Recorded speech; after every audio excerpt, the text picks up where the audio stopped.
আসসালামু আলাইকুম dear friends, আশা করি তোমরা সকলে ভালো আছো। এই ভিডিওটা তোমাদের সাথে না শেয়ার করলেই নয়। কিছুদিন আগে আমাকে ভিজিট করতে এসেছিল আমার লাইফের ভেরি স্পেশাল পার্সন, হলে আমার দাদু। আমি নানা জান বলে ডাকি। তিনি 88 ইয়ার্স ওল্ড এবং আমার লাইফে ছোট থেকে আমাকে সবসময় ইন্সপায়ার করেছে সমস্ত কাজে।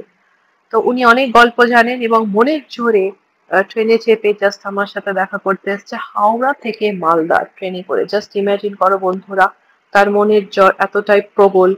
অ্যান্ড আমার তো খুবই ভালো লাগলো তাকে নিজের হাতে রান্না বান্না করে খাওয়াতে। আমি জীবনে রান্না বান্না করে খাওয়াতে পারিনি, তো আমার বাড়িতে এসে তাকে আমি নিজের হাতে রান্না বান্না করে খাওয়াতে পারলাম, তার সাথে সময় কাটাতে পারলাম। আমি নিজেকে খুবই সৌভাগ্যবান মনে করি।